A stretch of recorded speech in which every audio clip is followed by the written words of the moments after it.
اعوذ باللہ من الشیطان اللعین الرجیم بسم اللہ الرحمن الرحیم الحمد للہ وکفا وسلام علی عبادہ الذین اصطفی اللہم صل علی محمد وآل محمد۔ سورہ الحمد اور سورہ بقرہ اور آیت الکرسی کے تعارف اور ان کے فضائل اور ان کی برکات پچھلی نشستوں میں بیان ہوئی۔ قرآنی ترتیب کے اعتبار سے تیسرے سورے کا تعارف اور اس کے فضائل پر ہماری آج کی گفتگو ہوگی۔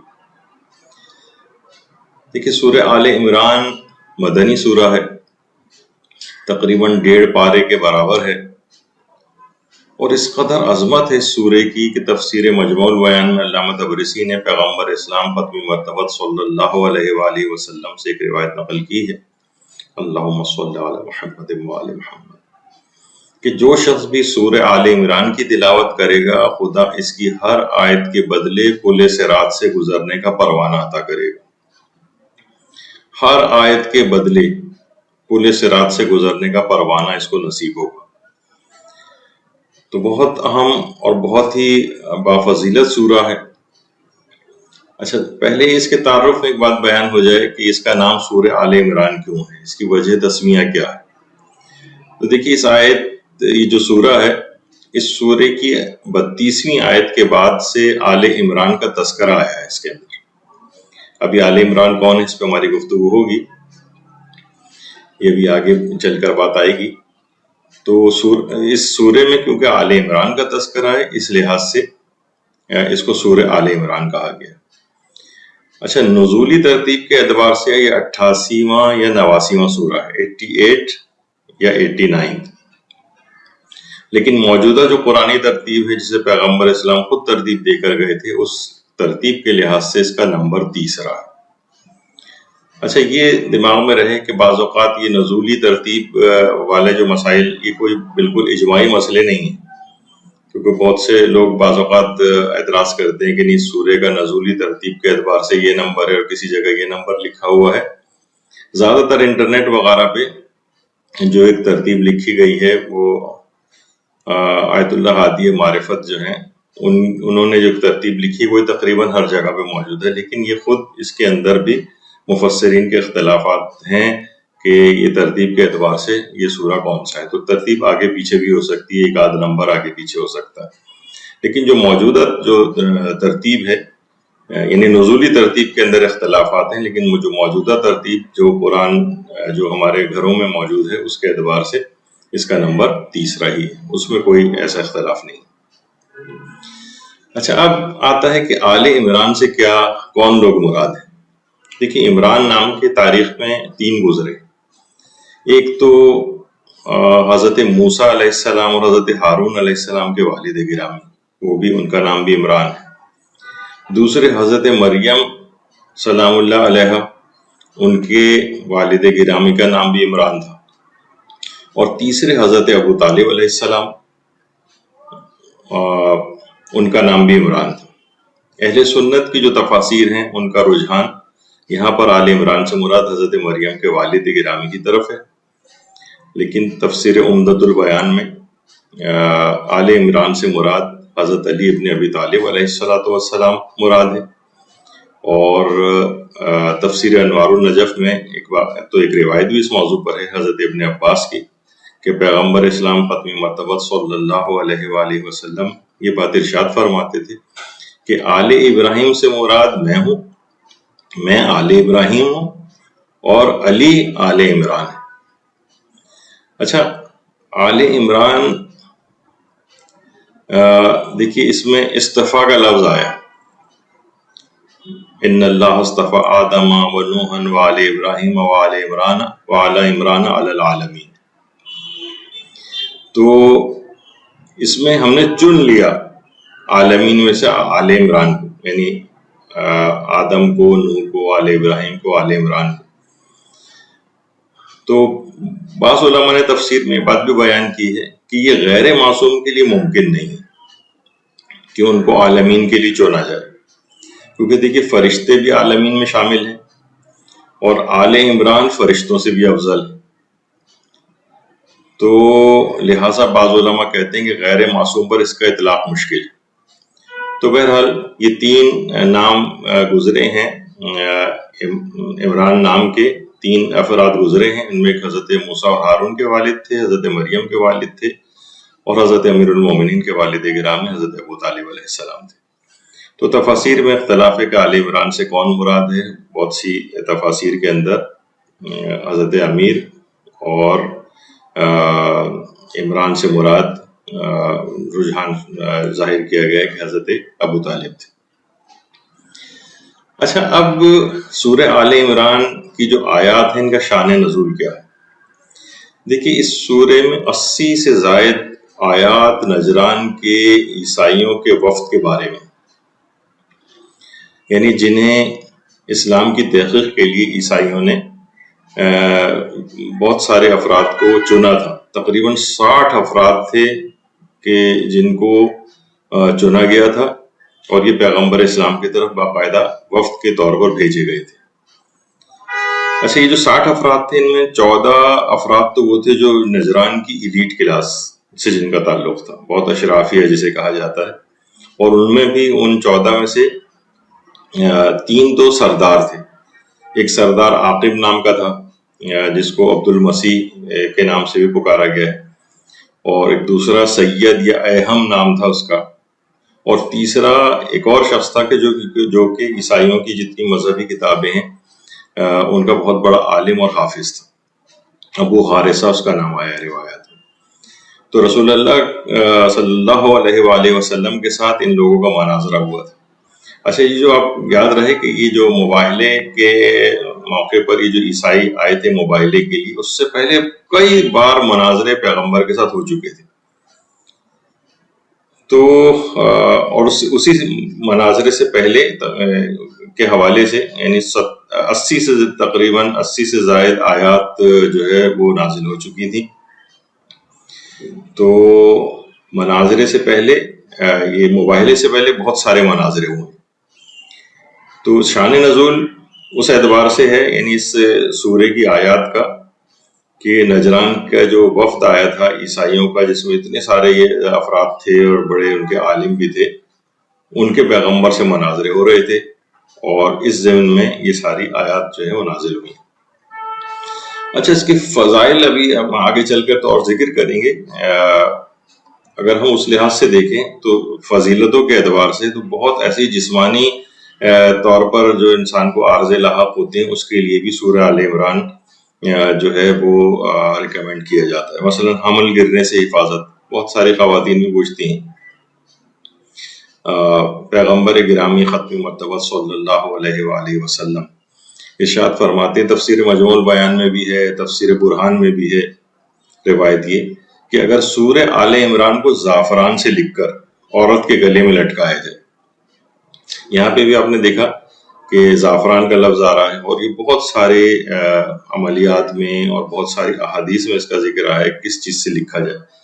تو جیسے کہ پچھلی مرتبہ بھی میں نے عرض کیا تھا کہ زعفران سے کیوں لکھا جاتا ہے، اور اس متعلق ایک الگ سے گفتگو کرنی پڑے گی. اس کے ضمن میں اس کو کرنا مشکل ہے، وہ خود ایک مستقل عنوان ہے.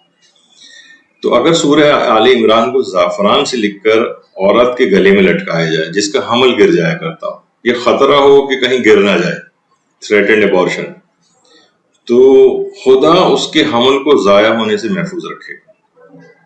یعنی اس کی فضیلت کے اعتبار سے ایسی خواتین یہ لکھ کے رکھنا چاہیے. اس کو بہتر یہ لوگ اکثر اس میں ایک سوال یہ بھی پوچھتے ہیں کہ اس کو فوٹو کاپی نہ کرا لیں. تو دیکھیے، یہ لیزی جو اپروچ ہے اس کو ایک طرف کرنا چاہیے، اور وضو کر کے اور وضو کرنے کے بعد پھر اس کو اپنے ہاتھ سے لکھے تو اس کی اثر پذیری زیادہ ہوگی.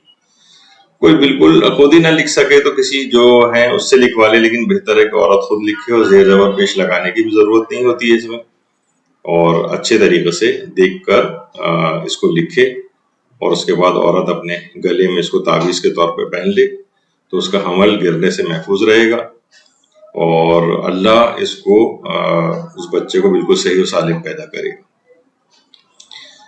اچھا، اسی لحاظ سے جس طریقے سے کہ حمل ضائع ہونے سے محفوظ ہوتا ہے، کسانوں اور کاشتکاروں کے لحاظ سے بھی ایک عمل ہے، جو کہ اسی تفسیر مجموع البیان میں بھی ہے اور تفسیر برہان میں بھی ہے۔ پیغمبر اسلام صلی اللہ علیہ وآلہ وسلم سے روایت ہے کہ اگر کسی کھجور یا درخت کا پھل گر جایا کرتا ہو، مثلا انسان چاہے کہ بھئی میرے پھل ضائع ہو رہے ہیں، کاشتکار سوچ رہے ہیں کہ ہمارے پھل گر جاتے ہیں، اتنے ضائع ہو جاتے ہیں، نقصان ہو جاتا ہے، تو پیغمبر فرماتے ہیں اگر کھجور کا یا کسی درخت کا پھل گر جاتا ہو تو سورہ آل عمران کو لکھ کر اس درخت پر لٹکانے سے اس کا پھل گرنے سے محفوظ رہے گا۔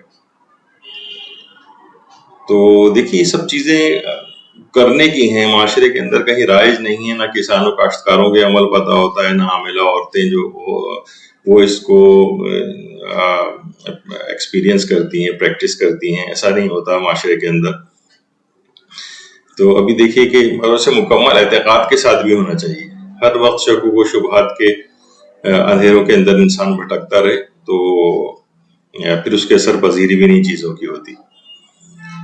جیسے کہ ابھی پچھلی دفعہ ہماری نشست ہوئی تھی آیت الکرسی کے کچھ عملیات کے سلسلے میں، تو اس کے بعد بہت سارے لوگوں نے اپنے ایکسپیرینسز ہمیں شیئر کیے۔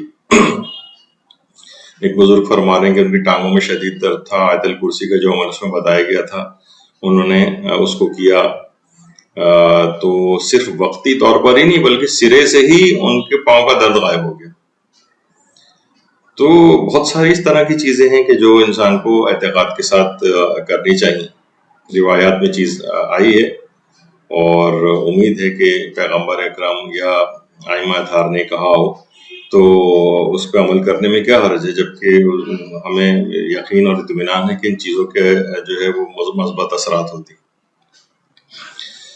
اچھا، تیسرے اور چوتھے پارے میں یہ مدنی سورہ ہے، سورہ آل عمران۔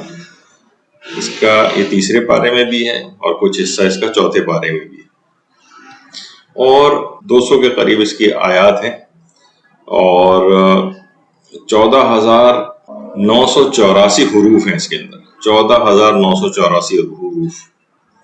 دیکھیے ایک ایک حرف کے اوپر نیکیاں ملتی ہیں، یعنی اگر کوئی شخص سورہ آل عمران پڑھ لے تو 15,000 نیکیاں اس کے نام اعمال میں آ جائیں گی اور اس کا پلڑا نیک عمل کا بھاری سے بھاری ہوتا جائے گا۔ تو اس کو اپنی ہم عام طور پر پریکٹس میں یہ آتا ہے لوگوں کے، لوگ چھوٹے سورہ کثرت کے ساتھ پڑھتے ہیں، لیکن جو بڑے سورہ ہیں ان کا کوئی کبھی نمبر ہی نہیں آ پاتا۔ کبھی رمضان میں قرآن ختم کریں تو ایک دفعہ پڑھ لیا جاتا ہے، لیکن ان کو بھی جب آپ ان کے آگے فضائل سنیں گے تو دل چاہے گا کہ ان بڑے سوروں کو بھی چاہے اتنی فریکوینسی کے ساتھ روزانہ نہ پڑھا جا سکے، لیکن کم سے کم ہفتے 15 دن ایک مہینے کے اندر تو ان کو بھی پڑھ کر ان کے بھی فوائد لینے چاہیے۔ اچھا دیکھیے، حروف مقطعات سے جو سورہ شروع ہوتے ہیں ان میں یہ دوسرے نمبر پر ہے۔ پہلا تو وہی ہے سورہ بقرہ، وہ بھی الف لام میم سے شروع ہوتا ہے، اور سورہ آل عمران بھی الف لام میم سے شروع ہوتا ہے۔ تو لیکن حروف مقطعات کے اعتبار سے جو سورہ شروع ہو رہے ہیں اس میں دوسرے نمبر پر۔ اچھا، سورہ بقرہ اور سورہ نساء کے بعد یہ تیسرا بڑا سورہ ہے، تیسرا بڑا سورہ، تقریباً 1.5 پارے کے برابر یہ سورہ۔ اور قرآن میں جو 7 طویل سورے ہیں جن کو سبع طوال کہا جاتا ہے، 7 طویل سورے، جو 7 طویل سورے ہیں ان میں سورہ بقرہ ہے، سورہ آل عمران ہے، سورہ نساء ہے، سورہ مائدہ ہے، سورہ انعام ہے، سورہ اعراف ہے اور سورہ یونس ہے۔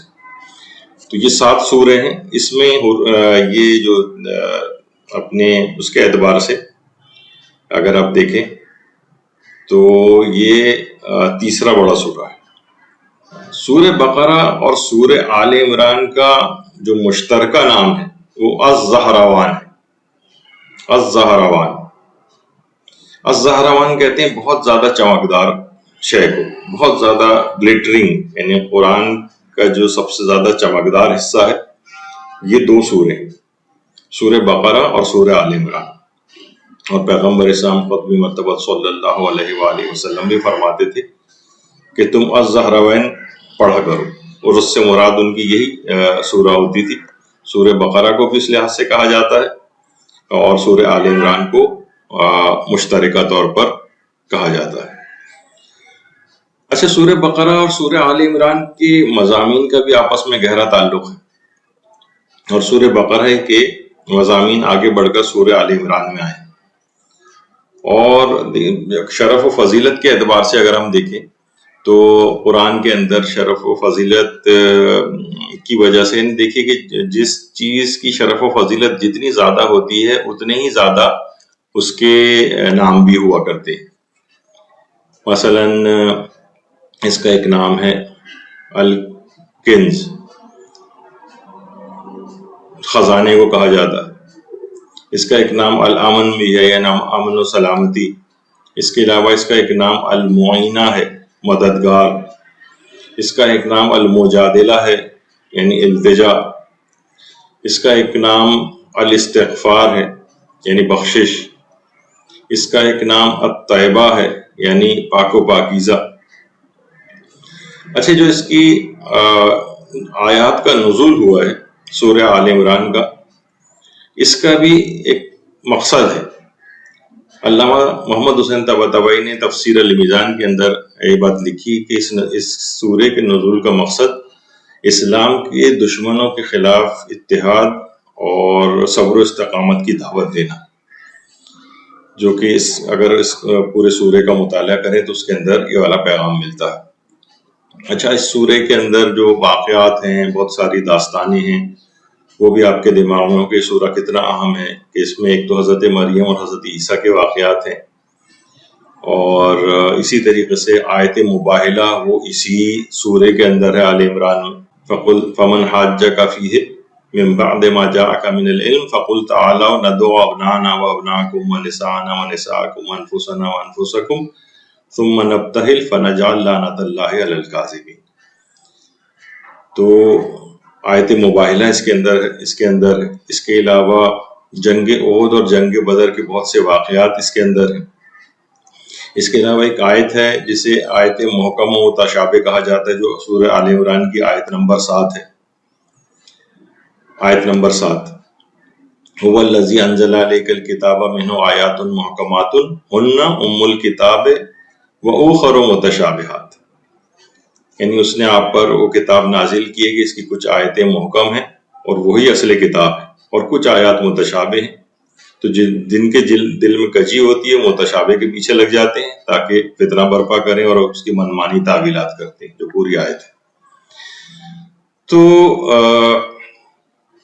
اس کے اندر یہ بہت مشہور آیت ہے، اس آیت محکم و متشابہ کہا جاتا ہے۔ یہ آیت نمبر 7 یہ بھی اسی کے اندر آئی۔ آپ دیکھتے ہیں معاشرے کے اندر بہت سارے لوگ، بہت ساری بلکہ تمام جتنے بھی باطل فرقے بھی ہیں، وہ بھی اپنے آپ کی حقانیت اسی سے ثابت کرتے ہیں، اور متشابہ آیات سے بہت سی چیزیں لا کر اس کے منمانی تعویلات کرتے ہیں۔ تو بہرحال یہ ایک اہم آیت ہے، اور اس کی مشہور آیت ہے سورہ آل عمران کی۔ اسی طریقے سے ابھی جیسے ذکر ہوا آیت مباہلہ، 61 نمبر کی آیت ہے، اور یہ بات ہماری امام علی رضا علیہ السلام فرماتے تھے آیت مباہلہ کے متعلق۔ ان کے نزدیک مولا علی کی قرآن میں جو سب سے بڑی فضیلت ہے قرآن میں، امام علی رضا علیہ السلام فرماتے تھے وہ ہے آیت مباہلہ، جس میں ان کو نفس رسول قرار دیا گیا، انفسنا وانفسکم، اس میں حضرت امیر مراد ہیں، کہ سب سے بڑی فضیلت ہے نفس رسول ہونا۔ قرآن کے اندر اس سے بڑھ کر مولا علی کی کوئی فضیلت بیان نہیں۔ یہ ہمارے 8ویں امام علی رضا علیہ السلام کا نظریہ تھا، یعنی وہی بات سمجھتے تھے۔ اسی طریقے سے بہت مشہور آیت اس میں آیت انفاق ہے، جو 92 نمبر کی آیت ہے، لن تنالوا البر حتی تنفقوا مما تحبون، یعنی تم نیکی تک اس وقت تک پہنچ ہی نہیں سکتے جب تک کہ تم راہ خدا میں اس چیز کو نہ دے دو جس سے تم بہت شدید محبت کرتے ہو۔ یہ بہت زبردست آیت ہے، ہر جگہ اس آیت کو جو ہے وہ پیش کیا جاتا ہے۔ تو یہ بھی آپ کے دماغ میں رہے کہ لن تنالوا البر حتی تنفقوا مما تحبون، جسے آیت انفاق کہا جاتا ہے، وہ بھی اسی سورہ آل عمران میں۔ اسی طریقے سے ایک آیت اعتصام ہے، یا آیت وحدت بھی اس کو کہتے ہیں، یہ آیت نمبر 103 ہے۔ دیکھیے ابھی ہم صرف اس کو ذکر کر رہے ہیں کہ اس کا ایک تعارف ہو جائے کہ اس میں کون کون سی اہم ترین آیتیں ہیں جو آپ کو تقریباً ہر شخص کو زبانی بھی یاد ہوتی ہیں، لیکن وہ سب سورہ آل عمران کے ذیل میں آتی ہیں، جو وَاعْتَصِمُوا بِحَبْلِ اللَّهِ جَمِيعًا وَلَا تَفَرَّقُوا، یہ آیت اعتصام کہلاتی ہے، یہ آیت وحدت کہلاتی ہے۔ اللہ کی رسی کو مضبوطی سے تھام لو اور تفرقے میں نہ پڑو. اور پھر آپ مجالس کے اندر جیسے سنتے ہیں کہ اللہ کی رسی سے کیا مراد ہے. تو یہ اس سورہ کے اندر موجود ہے. اسی طریقے سے آیت مغفرت ہے جو آیت نمبر 133 ہے. وَسَارِعُوا إِلَى مَغْفِرَةٍ مِّن رَّبِّكُمْ وَجَنَّةٍ عَرْضُهَا السَّمَاوَاتِ وَالْأَرْضُ أُعِدَّتْ لِلْمُتَّقِينَ. اور اپنے پروردگار اور اس جنت کی طرف سبقت کرو جس کی وسعت زمین و آسمان کے برابر ہے، اور یہ ان صاحبان تقوی کے لیے مہیا کی گئی. یہ بہت مشہور آیت ہے اس کو آیت مغفرت کہا جاتا ہے. وَسَارِعُوا إِلَى مَغْفِرَةٍ مِّن رَّبِّكُمْ. تو یہ بہت مشہور آیت ہے اس کے علاوہ ایک آیت قزم غیظ، یہ آیت نمبر 134 ہے. اچھا، اس سے پہلے آیت مغفرت آیت 133 تھی، اس کے فوراً بعد کی آیت 134 ہے جسے آیت قزم غیظ کہا جاتا ہے.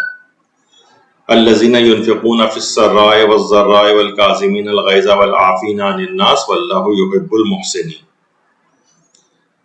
تو ان افراد کی بہت تعریف کی گئی جو راحت و سختی میں کی حالت میں بھی انفاق کرتے ہیں اور اپنے غصے کو پی جاتے ہیں، لوگوں کو معاف کرتے ہیں، اور خدا ان احسان کرنے والوں کو پسند کرتا ہے. تو یہ اسی سورہ کی آیت ہے، آیت قزم غیظ. اور یہ اتنی اہم آیت ہے، اس کو باقاعدہ اس کو کہا جاتا ہے کہ اس کو لکھ کر جو ہے وہ اپنے ڈرائنگ روم کے اندر لگانا چاہیے. اور ہر وقت انشاءاللہ جب ہماری اس سلسلے میں ایک گفتگو آئے گی غصے پر قابو پانے کے طریقے، جو کچھ ہی دن کے اندر اس موضوع پہ مفصل گفتگو آنے والی ہے، اور اس میں بہت سے عملی اقدامات بتائے جائیں گے کہ انسان کیسے اپنے غصے کے اوپر قابو پائے. تو اس کے اندر یہ آیت کی مزید تفصیل آئے گی اور اس کے اپلیکیشن جو ہیں اس آیت کے جو ہے اس میں بیان ہوں گے. تو اس آیت کو خاص طور پر دماغ میں رکھنا چاہیے کہ یہ اسی سورہ آل عمران کی آیت ہے، آیت قزم غیظ کہلاتی. اچھا دیکھیے، بہت ساری جگہوں پہ ہمارے ہاں مختلف سینریز لگائی جاتی ہیں ڈرائنگ روم میں، لیکن اس طرح کی قرآنی آیات جو خوبصورتی کے اعتبار سے بھی، ظاہری خوبصورتی کے اعتبار سے بھی کمرے کی کو خوبصورت بنائیں گی اور ہر آنے جانے والے کی نگاہ پڑے گی، قرآنی نصیحتوں کی طرف لوگوں کا دماغ جائے گا. تو بہرحال اس کو لگانا چاہیے. جیسے کہ کہا جاتا ہے کہ علم یعلم بان اللہ یرا، بہت سے لوگ لگاتے ہیں قرآن کی آیت کہ ابھی تک تم نے اس بات کا علم حاصل نہیں کیا کہ اللہ تمہیں جو ہے وہ دیکھ رہا ہے. تو اس لحاظ سے اس آیت کی طرف متوجہ ہونا چاہیے کہ یہ بھی سورہ آل عمران ہی کی آیت ہے. اچھا، اس کے بعد جو ہے وہ ہے شہید کے زندہ ہونے والی آیت. یہ آیت نمبر 169، آیت 169. وَلَا تَحْسَبَنَّ الَّذِينَ قُتِلُوا فِي سَبِيلِ اللَّهِ أَمْوَاتًا بَلْ أَحْيَاءٌ عِندَ رَبِّهِمْ يُرْزَقُونَ. یعنی تم جو اللہ کی راہ میں قتل ہو جائیں تم ان کو مردہ نہ سمجھنا، وہ زندہ ہیں بلکہ وہ اللہ کی طرف سے رزق پاتے ہیں. یہ خود سورہ آل عمران کی آیت ہے، مشہور ترین آیات کے اندر سے. اور غالباً یا تو حضرت امیر المومنین علیہ السلام کے روضے میں یا حضرت عباس علیہ السلام کے 2017 میں جب ذریعہ مقدس تبدیل ہوئی تھی تو دیگر آیات کے ساتھ یہ والی آیت بھی ذریعہ کے اوپر کندہ کی گئی تھی. تو بہرحال یہ دماغ میں رہے کہ یہ کبھی بھی آپ کے دماغ میں اگر آگے کہیں آیت سنے تو آپ کے فوراً ریکال ہو جائے کہ سورہ آل عمران کی آیات ہے. اچھا، اسی طرح سے فقہی احکام کی بہت ساری آیات ہیں اس کے اندر جو کہ ہم ظاہر ہے اس کو بیان نہیں کریں گے. طہارت و نجاست سے متعلق بھی ہیں اس کے اندر، اور امر و نہی سے متعلق بھی ہیں، کچھ نظر و عہد سے متعلق بھی ہیں، حدود سے متعلق بھی ہیں. بہت سارے فقہ احکام کی آیات بھی اسی کے اندر موجود ہیں. اچھا، اسی طرح سے اگر روز جمعہ، اس میں شب جمعہ لیکن اصل میں روایت جمعہ کے متعلق آئی کہ روز جمعہ سورہ آل عمران کی جو تلاوت کا ثواب بتایا گیا. اچھا دیکھیے، اتنے سارے اعمال جو ہے بیان پہلے بھی ہوتے رہے ہیں، اب بھی بیان ہوں گے، آئندہ بھی بیان ہوتے ہیں. لوگ پریشان ہو جاتے ہیں کہ اتنی ساری چیزوں پہ ہم عمل کیسے کریں. ایک زمانے میں ہمارا ارادہ تھا کہ کیلنڈر اس طرح کا بنائیں کہ یہ جو مختلف اعمال بیان کی گئی ظاہر سب کے سب ایک دن میں ہونے ممکن نہیں ہے، تو کیوں نہ سال کے دنوں کے اوپر ڈیوائڈ کر دیا جائے، آپ کیلنڈر ہو اچھا آج مجھے یہ کرنا ہے، آج یہ کرنا ہے، تاکہ اور وہ سب ڈسٹریبیوٹ ہو جائے. سوچا گیا تھا لیکن کچھ ایسی یقیناً اعمال رہے ہوں گے ہمارے کہ اس کی توفیق نہیں مل سکی. لیکن یہ کہ پروردگار عالم سے دعا ہے کس طرح کی کوئی چیز ہو جائے تو ہر شخص اپنے طور پر بھی ویسے مینٹین کر سکتا ہے، کیلنڈر ٹائپ کا بنا لے، اپنی ڈائری کے اندر نوٹ کر لے کہ بھائی فلاں تاریخ کو میں یہ والا عمل کروں گا، فلاں تاریخ تو بھی ڈسٹریبیوٹ ہو جائے گا سال کے دنوں میں. تو جتنے بھی اعمال اس لحاظ سے اگر ڈیوائڈ کر کے سال میں کر لیے جائیں تو بہت اچھا. تو تفسیر مجموع البیان میں جو علامہ طبرسی ہیں انہوں نے ایک روایت لکھی ہے کہ جو بھی جمعے کے روز سورہ آل عمران کی تلاوت کرے گا تو سورج غروب ہونے تک خدا اور فرشتے اس پر درود بھیجتے رہیں گے. اچھا، اللہ کا درود آپ کو علم میں سب کے ظاہر ہے کہ بات ہونی چاہیے کہ اللہ کے درود بھیجنے کا مقصد نزول رحمت ہے. تو یعنی خدا اور اس کے فرشتے اس شخص کے اوپر درود بھیجتے رہیں گے، یعنی مسلسل رحمت پروردگار نازل ہوتے رہے گی، فرشتے اس کے لیے استغفار کرتے رہیں گے یہاں تک کہ سورج جمعے کا غروب ہو جائے. یعنی کتنا عظمت والا ہے کہ ایک جمعہ ہم سورہ آل عمران کے لیے بھی، اور اتنا زیادہ ٹائم بھی نہیں لگے گا، 200 کے قریب آیات ہیں اور اتنا زیادہ وقت نہیں لگتا ہے اس کو پڑھنے میں. پھر ایک روایت میں یہ بھی کہ سورہ آل عمران قیامت کے دن صاحبان بن جائے گی، یعنی قیامت کے دن جب قرآن اور اس کی تلاوت کرنے والوں کو بلایا جائے گا تو آگے سورہ بقرہ اور سورہ آل عمران ہوگی، اور سورہ آل عمران صاحبان کی طرح سے سایہ کیے ہوئے ہوگی. تو نہ صرف اس دنیا کے اندر اس کے فوائد ہیں بلکہ عالم آخرت میں بھی سورہ آل عمران کا اس طرح کا ساتھ چلتا رہے گا. تو اس لحاظ سے سورہ آل عمران کے اندر ایک اور بھی خصوصیت ہے کہ یہ ذہانت اور حافظے میں بہت اضافہ اس کی کچھ آیات ایسی ہیں وہ ذہانت میں اور حافظے میں بہت زبردست اضافہ کرتی ہیں. بہت سے لوگ اکثر یہ کہتے ہیں کہ بھائی انسان کے پاس عقل تو ہوتی ہے، تو یہ کیا عقل میں بھی اضافہ ممکن ہے؟ تو جواب ہے کہ جی ہاں، عقل میں بھی اضافہ ممکن ہے، عقل میں کمی بھی ممکن ہے. کچھ ایسے اعمال ہیں جو عقل میں اضافہ کرتے ہیں، کچھ ایسے اعمال ہیں جو عقل میں کمی کا باعث بنتے ہیں. اسی طریقے سے ذہانت میں بھی اضافہ ہو سکتا ہے، ذہانت میں بھی کمی واقع ہو سکتی ہے.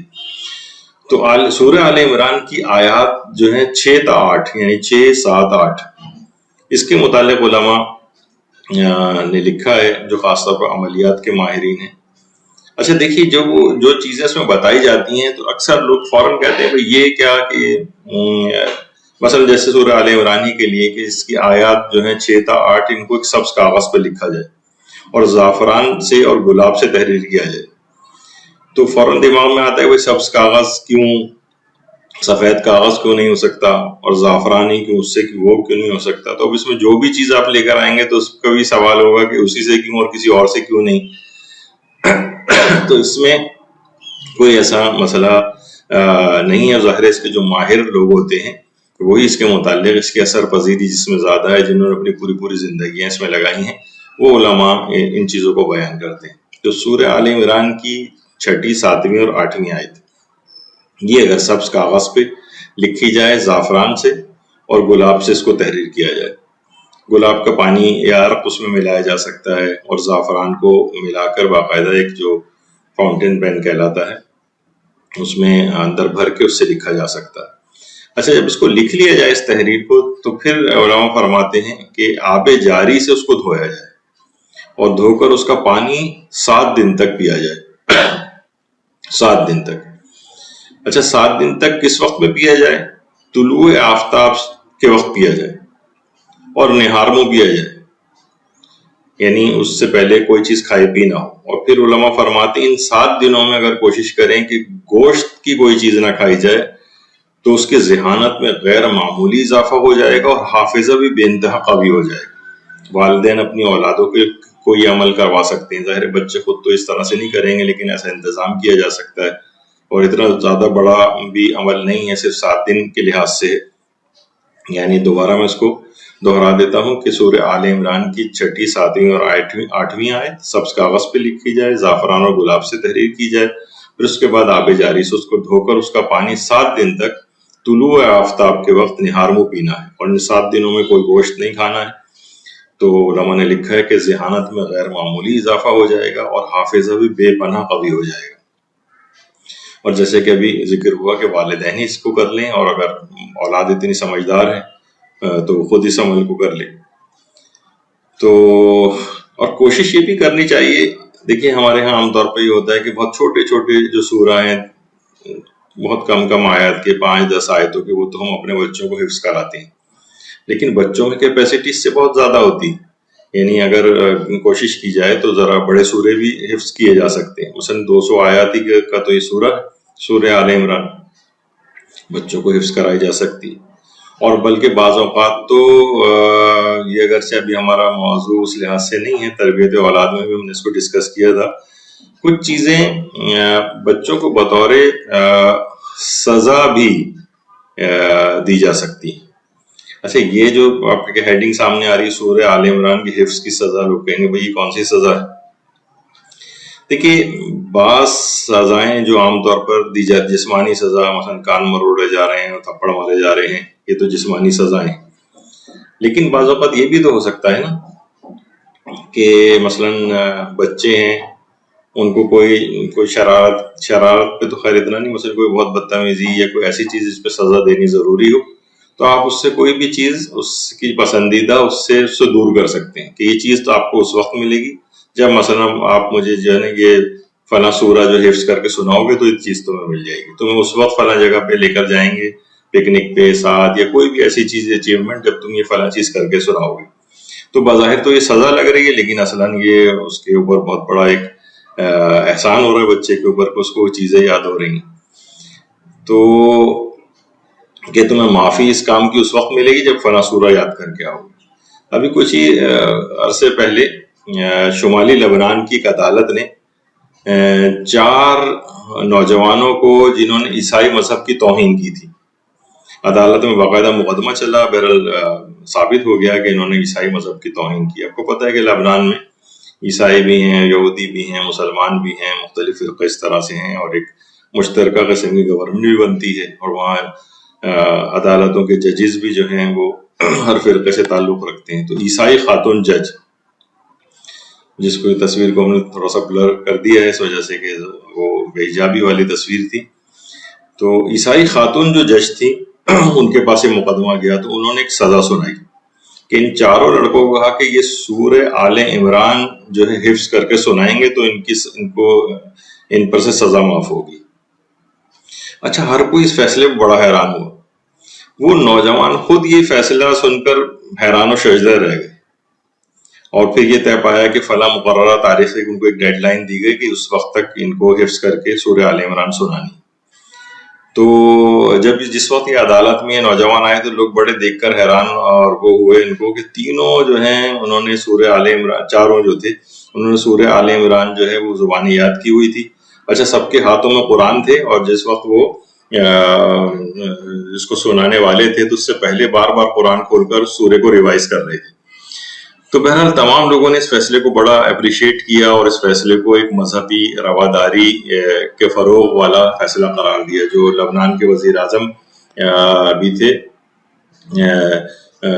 سعد الحریری، انہوں نے بھی اس فیصلے کو جو ہے وہ بہت اپریشیٹ کیا کہ اس سے مذہبی رواداری کو بڑا فروغ ملے گا۔ تو اس میں بہرحال یہ تو واقعہ تو ایک اس ضمن میں تھا، لیکن اصل بات بیان کرنے والی یہ تھی کہ سورہ آل عمران کو حفظ بھی کیا جا سکتا ہے، بچوں کو حفظ کرایا جا سکتا ہے، انہیں کسی انسینٹیو دے کے، کوئی لفظ تو اتنا اچھا نہیں ہے چلیں، لیکن نیکی کی کوئی لالچ دے کے کہ بھئی اگر آپ کو فلاں چیز چاہیے، کوئی فرمائش کر رہا ہے تو کوئی بات نہیں، آپ کہہ دیں ٹھیک ہے آپ کی فرمائش پوری ہوگی، لیکن آپ مجھے یہ والا سورہ حفظ کر کے دے دیں، 1 مہینے 2 مہینے کا ٹائم دے دیں، اس کو کوئی اچھا بڑی اچیومنٹ کوئی اس کو، یا کوئی ایسا گفٹ یا تحفہ یا کوئی چیز دلانی ہے جو اس کی فرمائش ہے۔ تو اس طرح کی چیزوں کو بھی تربیت میں شامل کرنا چاہیے، نہ کہ اس نے منہ سے جو نکال دیا آپ نے فوراً پورا کر دیا، اس کی نگاہ میں بھی اس چیز کی کوئی اہمیت نہیں ہوتی جو بغیر کسی ایفرٹ کے ایسے ہی حاصل ہو جاتی ہے۔ تو اس میں آئندہ کے لیے بھی اس کا ایک آپ نے یعنی تربیت کا کیسا انداز اختیار کیا کہ بچے کی خواہش بھی پوری ہو گئی اور اس کی دینی تربیت بھی ہو گئی. اچھا، اسی طرح سے اس میں ایک بہت مشہور آیت ہے، آیت شہد اللہ انہ لا الہ الا هو والملائکۃ واولو العلم قائما بالقسط لا الہ الا هو العزیز الحکیم.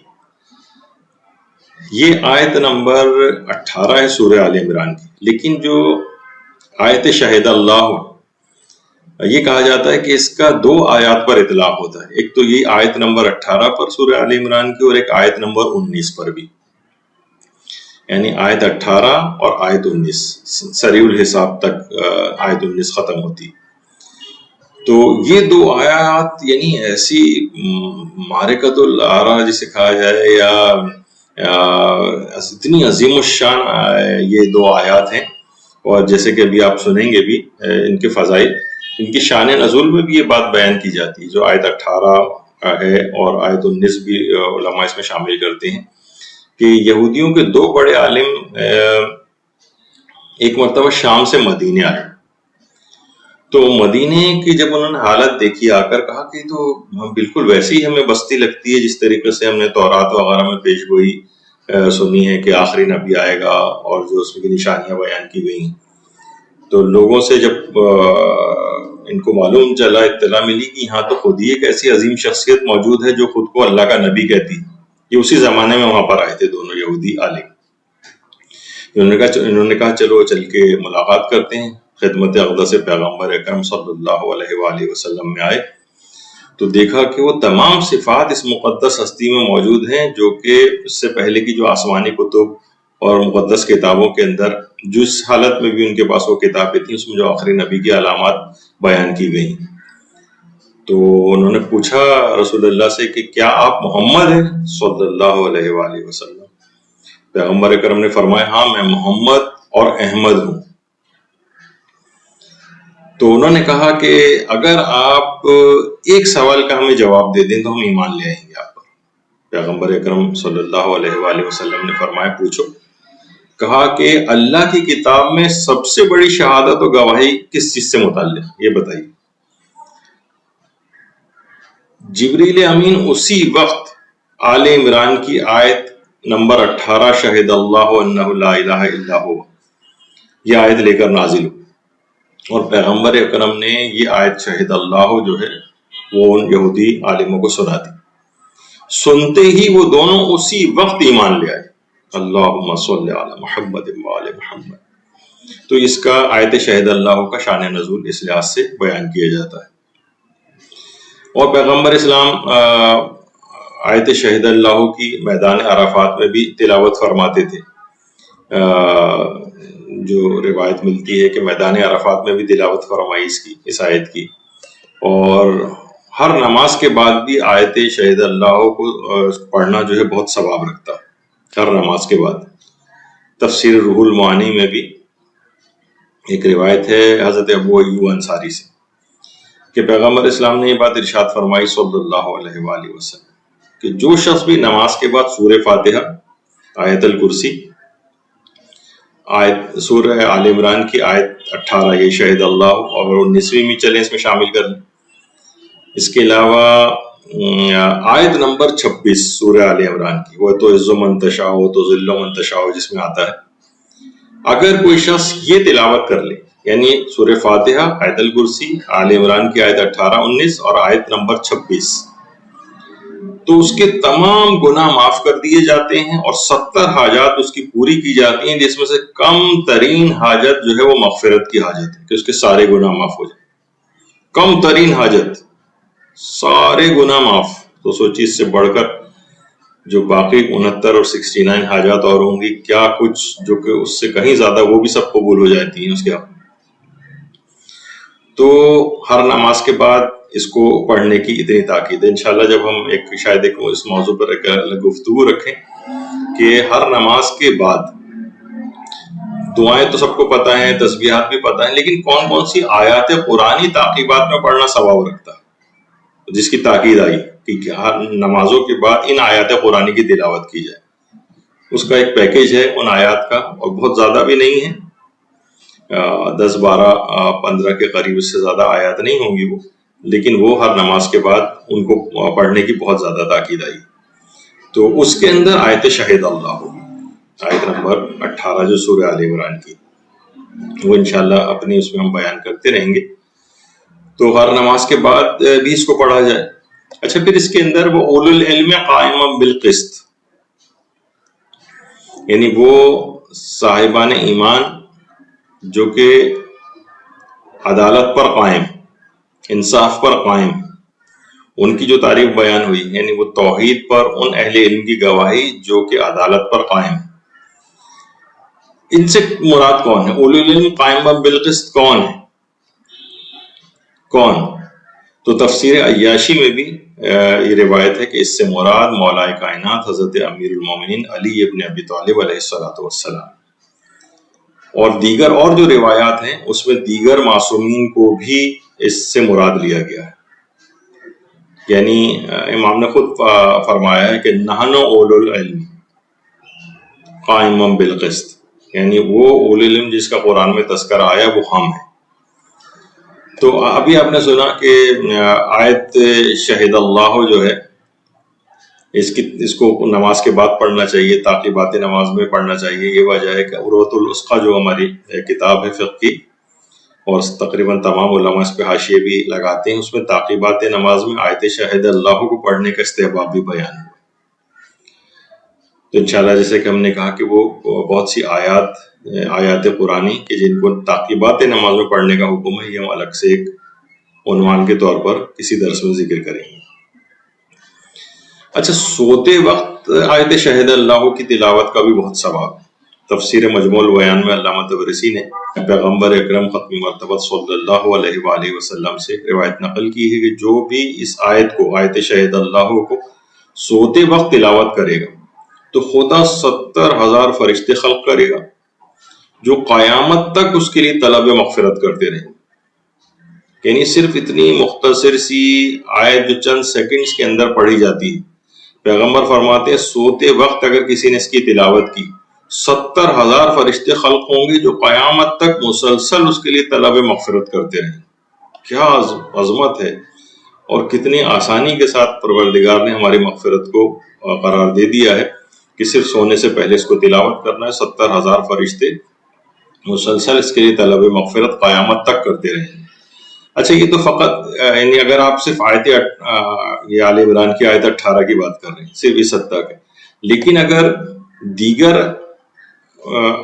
آیات کے ساتھ سوتے وقت ملا لیا جائے اس آیت شہید اللہ کو، تو پھر اجر و ثواب کیا بڑھ جائے گا؟ وہ اتنا ہو جائے گا کہ بحر الانوار میں علامہ مجلسی نے ہمارے چھٹے امام جعفر صادق علیہ الصلوۃ والسلام سے روایت نقل کی کہ جو شخص بھی سوتے وقت 3 مرتبہ آیت الکرسی پڑھے اور یہ آیت شہید اللہ پڑھے، اچھا، اور آیت سخرہ اور آیت سجدہ۔ اچھا، آیت سخرہ کون سی ہے؟ سورہ اعراف کی 54ویں آیت 54، اور ویسے تو یہ آیت 54 ہے، لیکن ہمارے کچھ علماء جیسے شیخ بہائی یا عبد اللہ حسن زادہ عاملی وہ فرماتے ہیں کہ یہ جو آیات سخرہ ہیں اصل میں، یعنی سورہ اعراف کی 54ویں کے ساتھ 55ویں اور 56ویں آیت بھی ملا لیں، یعنی 54، 55 اور 56، یہ 3 آیات یہ آیات سخرہ کہلاتی ہیں، اور بڑی عظمت ان کی الگ سے ہے جو کبھی اپنے مقام پر جب سورہ اعراف کو ہم بیان کریں گے اس وقت اس کا ذکر آئے گا۔ اور کچھ جو عملیات کی کتاب ہے اس میں آیت نمبر 57 کو بھی آیات سخرہ میں شامل کیا گیا۔ تو چلیں، کوئی اتنا بڑی بات نہیں ہے، آیت 54 سے لے کر 57 تک اگر یہ پڑھ لی جائیں، ان ربکم اللہ الذی سے جو شروع ہوتی آیت اور محسنین تک جاتی، تو پروردگار عالم شر شیطان سے اس کی حفاظت کرے گا اور 30 فرشتے مقرر کرے گا جو حمد کر بجا لاتے رہیں گے، تسبیح کرتے رہیں گے، تکبیر بجا لائیں گے، تحلیل بجا لائیں گے، یعنی لا الہ الا اللہ، اور اس کی مغفرت کی دعا کرتے رہیں گے یہاں تک کہ وہ نیند سے بیدار ہو جائے، اور اس کا تمام کا ثواب اس کے نامہ اعمال میں درج کیا جائے گا۔ تو سوتے وقت آیت شہید اللہ کو کن کے ساتھ ملانا ہے آپ نے؟ چھٹے امام کی روایت کے مطابق 3 دفعہ آیت الکرسی ایک دفعہ آیت شہید اللہ اور آیت سخرہ اور آیت سجدہ. تو اتنا زبردست اس کا ایک جو ہے وہ ثواب آپ کو ملے گا. اور آیات سخرہ ہم نے بتایا کہ 54 سے لے کر 57 تک ان آیات کو پڑھ لیا جائے. اچھا، سخت ترین حالات میں بھی آیت شہید اللہ سے مدد لی جا سکتی. جنگ صفین یا صفین جس کو کہا جاتا ہے، اس میں جب مولا امیر المومنین علیہ السلام دشمن کے تعاقب میں تھے اور بالکل عقب دشمن تک پہنچ گئے تھے، تو اصحاب نے دیکھا کہ حضرت امیر کچھ ذکر اذکار کچھ تلاوت کر رہے ہیں. حضرت عمار یاسر نے پوچھا، کہا کہ مولا یہ آپ کیا تلاوت کر رہے ہیں؟ امام نے کہا کہ اسم اعظم اور ستون توحید جو ہے وہ لا الہ الا ہوا ہے. اور اس کے بعد حضرت امیر نے آیت شہد اللہ انہ لا الہ الا ہوا یہ پڑھی، اور سورہ حشر کی آخری آیات تلاوت کی. بہار الانوار کی جو 93 جلد ہے 93، اس کے اندر یہ روایت موجود ہے. یعنی جب سخت ترین حالات تھے اس موقع کے اوپر حضرت امیر نے فرمایا کہ اسم اعظم اور جو ستون توحید ہے وہ لا الہ الا ہوا میں. اور یہ جو جملہ ہے یہ آیت شہید اللہ کے اندر بھی اس کی گواہی ہے. تو اس کے ساتھ سورہ حشر کی آخری آیات. تو یہ سخت ترین کبھی حالات انسان کے پیش آ جائیں تو اس میں وہ آیت شہید اللہ جو 18ویں اور 19ویں آیت ہے سورہ آل عمران کی، اس سے بھی مدد لے سکتا ہے.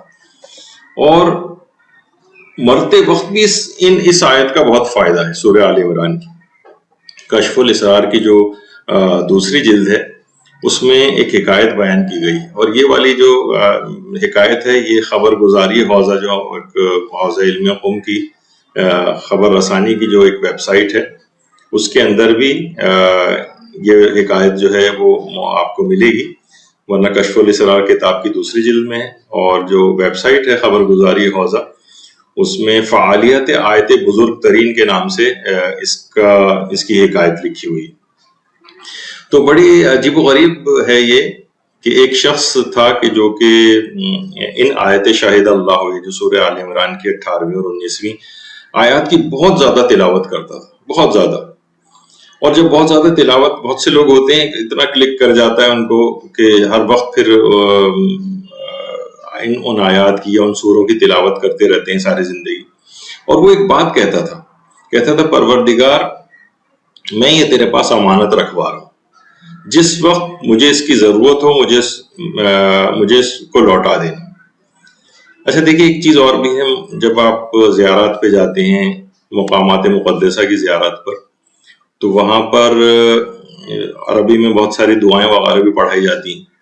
تو ان زیارات کی اکثر جگہوں پر وہاں اپنے عقائد کا اظہار کیا جاتا ہے، اور اس میں بھی یہ والے جملے آتے ہیں کہ پروردگار میں اپنے ان عقائد کا جو اظہار کر رہا ہوں یہ میں تیرے پاس امانتاً رکھوا رہا ہوں، امانتاً. تو جس وقت مجھے ضرورت ہو، ظاہر جس وقت انسان مرتا ہے تو اس وقت ان عقائد حقہ کا زبان سے اظہار کرنا بھی مستحب ہے. اور کچھ پرانے علماء ہمارے تھے وہ تو کہتے تھے کہ اللہ پر اپنے حسن ظن کا اظہار کرنا بھی واجب ہے. تو انسان جب اس کا آخری وقت قریب آئے تو اپنے عقائد حقہ کا لوگوں کے سامنے اظہار کرے. تو پھر وہ کثرت سے اس کو پڑھتا تھا آیت شہید اللہ کو. جس وقت اس کے انتقال کا وقت قریب آیا خود بخود اس کی زبان پر آیت شہید اللہ جاری ہو گئی، اور وہ انہی آیات کی تلاوت کرتے کرتے اس دنیا سے رخصت ہو گیا. اسی وقت یعنی لوگ جو وہاں پر موجود تھے اس کے پاس انہوں نے ہاتف غیبی کی ایک صدا سنی، اور وہ صدا یہ تھی کہ جو امانت تم نے رکھوائی تھی آج ہم نے تم کو لوٹا دی. اللہم صلی علی محمد وعلی محمد، وہ آج ہم نے تم کو لوٹا دی.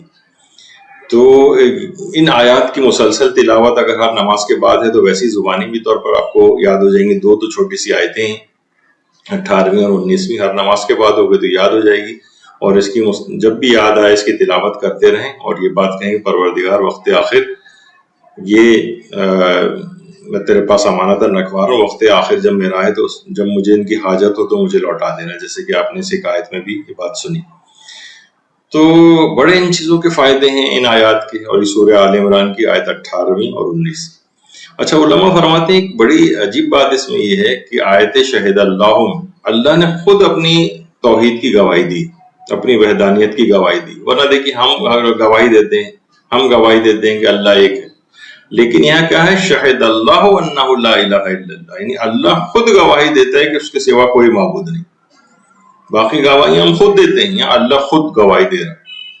بلکہ علماء ایک چیز اور بھی فرماتے ہیں کہ آیت شہد اللہ سے مولا علی کے حق فدق پر گواہی کا اثبات بھی ہوتا ہے۔ یعنی اس میں کیا ہے؟ وہ اہل علم جو عدل پر قائم ہے، یعنی جس سے ابھی ہم نے اس سے مراد مصداق قرار دیا تھا کہ امیر المومنین کی ذات گرامی ہے، یعنی ان کی گواہی ٹھکرا دی گئی فدق کے سلسلے میں۔ یعنی جب مولا علی کی توحید کے سلسلے میں اللہ کی وحدانیت کے گواہ وہ بن سکتے ہیں جس سے بڑھ کر کوئی اور گواہی نہیں، تو فدق کے گواہ کے طور پر ان کو کیوں نہیں مانا گیا؟ یعنی حیرت ہے کہ توحید کے معاملے کے لیے تو علی کی گواہی کو مانا جائے، اور تھوڑی سی جائیداد کے لیے علی کی گواہی کو ٹھکرا دیا جائے۔ علی تو رسالت کے بھی گواہ ہیں۔ وہ جو سورہ رعد کی جو آخری آیات ہیں کہ قل کفی باللہ شہیدا بینی و بینکم ومن عندہ ام الکتاب، یعنی رسول اللہ کو خطاب ہے کہ کہہ دو کہ رسول کے میرے اور تمہارے درمیان گواہی کے لیے اللہ کافی ہے، اور وہ کافی ہے جس کے پاس کتاب خدا کا علم ہے۔ تو تفاسیر میں کہ من عندہ ام الکتاب سے مراد حضرت امیر کی ذات گرامی، اللہم صلی علی محمد و آل محمد۔ تو مولا علی توحید کے گواہ بن رہے ہیں، رسالت کے گواہ بن رہے ہیں، وہاں ان کی گواہی تسلیم کی جا رہی ہے، لیکن فدق کے معمولی سی جائیداد کے قصے میں کے مسئلے میں ان کی گواہی کو جھٹلا دیا جائے اور ٹھکرا دیا جائے۔ تو یہ بڑی حیرت انگیز باتیں ہیں ساری جو تاریخ اسلام کے اندر ہم پڑھتے ہیں کہ حضرت امیر کی گواہی کو کس طرح سے جھٹلایا گیا۔ اچھا، ہوئی چیزوں کے سلسلے میں بھی سورہ آل عمران کی آیات، ایک آیت ایسی ہے مثلا سورہ آل عمران کی آیت نمبر 7، وہ آپ خود دیکھ لیجئے گا، 7ویں آیت ہے، گمشدہ چیز پر کے لیے پڑھے یا مثلا گمشدہ انسان کے لیے پڑھے، اور اس آیت کو پڑھ کر اس کی واپسی کی دعا مانگی جائے تو اللہ اس کو واپس لوٹا دے گا۔ کوئی چیز گم جائے یا انسان گم جائے، مسنگ پرسنس ہمارے کتنے نوجوان غائب ہیں، ان کو کچھ پتہ نہیں ہے، تو آل عمران کی آیت نمبر 7 کو اس نیت سے کہ فلاں انسان مل جائے یا فلاں چیز مل جائے، یہ اس کام کے لیے سورہ آل عمران کی آیت نمبر 7 علماء ریکمینڈ کرتے ہیں۔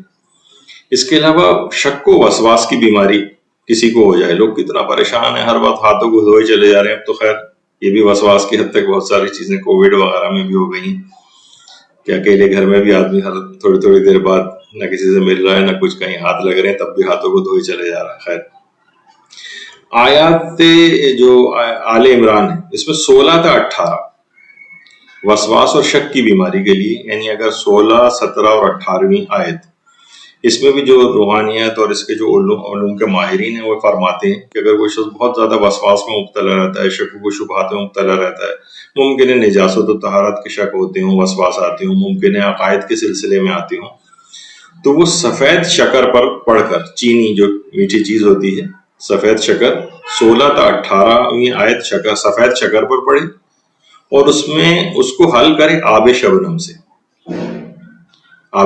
سے حل کرے، اور 4 روز تک 1 مسقال انجیر کے ساتھ ملا کر کھائے، یعنی ٹوٹل جو یہ بنے گا 1 مسقال، تو وہ آپ حکیموں وغیرہ سے بھی پوچھ سکتے ہیں جا کر یہ کتنا بنے گا، تو انجیر کے ساتھ ملا کر کھانا ہے 4 روز تک۔ تو وہ کہتے ہیں کہ شک و وسوسے کی جو بیماری اور افکار فاسدہ جو ہوتے ہیں، الٹے سیدھے عقائد اور یہ جو اس کے دماغ میں آتے ہیں، یہ سب یہ وسواس و شک کی بیماری اس سے دور ہو جائے گی۔ یعنی آل عمران کی آیت نمبر 16 تا 18 سفید شکر پر پڑھنا ہے اس کو، اور آب شبنم اس میں حل کرنا ہے، 4 روز تک انجیر کے ساتھ 1 مسقال کھانا۔ اچھا، اسی طرح سے کہا جاتا ہے کہ بے پناہ اگر کسی پر قرض ہے، لوگ آج کل بہت زیادہ کووڈ کے بعد کی صورتحال میں قرضوں وغیرہ میں مبتلا ہوئے ہیں، آیت آل عمران کی 26ویں اور 27ویں آیت پڑھے گئے، 26 اور 27 یہ پڑھے، اور اس کے بعد صرف ایک جملہ کہے یا رحمان الدنیا والآخرہ ورحیمہما توتی من تشاء منہما من تشاء فاغض عنا الدین. یہ ایک چھوٹا سا جملہ ہے، یہ پڑھنا ہے. تو علماء فرماتے ہیں کہ اس قدر بھی قرض ہو کہ جو زمین و آسمان میں نہ آ سکے تب بھی اللہ اس کے قرض کو ادا کر دے گا. بے پناہ قرضوں میں انسان اگر کوئی جکڑ گیا ہے کہ زمین و آسمان میں اتنا زیادہ قرض اس پہ ہو گیا ہے جو اس کے درمیان میں بھی نہ آ سکے تب بھی اللہ اس کے قرضے کو ادا کر دے گا. تو یہ اس لحاظ سے بہت اہم ہے. تو علماء یہ فرماتے ہیں کہ واقعتاً یہ جو آیت شہد اللہ ہے جس کے ابھی اس سے پہلے ذکر ہو رہا تھا، اس قدر عجیب ہے. آیت 18 اور 19 خاص طور پہ اگر اس کی مسلسل تلاوت انسان کرتا رہے تو وہ عرفانیات کی منازل طے کرتا چلا جائے گا، اللہ کی طرف بلند ہوتا چلا جائے گا. اور سورہ آل عمران اور سورہ بقرہ کے اعتبار سے ہمارے امام جعفر صادق علیہ الصلوۃ والسلام یہ ارشاد فرماتے ہیں کہ روز قیامت دو قرآنی جو سورہ ہیں، سورہ بقرہ اور سورہ آل عمران، یہ اس کے پڑھنے والے پر بادل کی طرح سے سایہ فگن رہیں گی، بادل کی طرح سے. اور اب آپ نے دیکھا کہ کس قدر یہ عظیم سورہ ہے سورہ آل عمران، کس قدر عظمت کا حامل ہے، اس کی آیات کس قدر عظمت اور فضیلت کی حامل ہیں، کتنے مسائل و مشکلات کا حل اس کے اندر ہے. تو ہاں البتہ اتنا اور ضرور ہے کہ بعض اوقات یہ چیز دیکھنے میں آتی، لوگ سمجھتے ہیں بس ان عملیات کو چراغ کو رگڑ کر جن کی طرح سے حاضر کر کے اپنی حاجات کو پورا کروانے کے طریقوں کے اوپر لگ جاتے ہیں. اس کے ساتھ ساتھ عمل صالح بہت ضروری ہے، گناہوں سے بچنا بہت ضروری ہوتا ہے، گھر والوں کے ساتھ اچھا سلوک کرنا بہت ضروری ہوتا ہے. گھر میں اگر کوئی شخص برا سلوک کر رہا ہو، لوگوں پہ ظلم کر رہا ہو اور پریشان لوگوں کو کر رہا ہو، ستا رہا ہو، تکلیفیں دے رہا ہو، پھر وہ ان عملیات کو کرے گا تو اس کا کوئی عملیات کا فائدہ نصیب نہیں ہوگا. پاکیزہ نفس اور پاکیزہ طبیعت کے ساتھ ان عملیات کو کریں گے تو بہت فائدہ ہوگا، اور مکمل اعتقاد کے ساتھ کریں گے تو اور فائدہ ہوگا. تو یہاں پر ہماری اس گفتگو کا اختتام ہوتا ہے سورہ آل عمران اور اس کی جو مخصوص آیات ہیں، ان کی کتنی فضیلت ہیں، ان کے عملیات کون سے ہیں، ہم اپنی دنیا اور آخرت کی کتنی مشکلات کو اس کے ذریعے حل کر سکتے ہیں، یہ آج آپ نے سنا. انشاءاللہ ترتیب کے اعتبار سے جو چوتھے نمبر کا سورہ ہوگا وہ اگلی دفعہ اس کے فضائل و برکات اور تعارف اس کا بیان کیا جائے گا. جب تک کے لیے اجازت چاہتے ہیں. وصلی اللہ علی محمد وآلہ الطیبین الطاہرین. اللہم صل علی محمد وآل محمد وعجل فرجہ.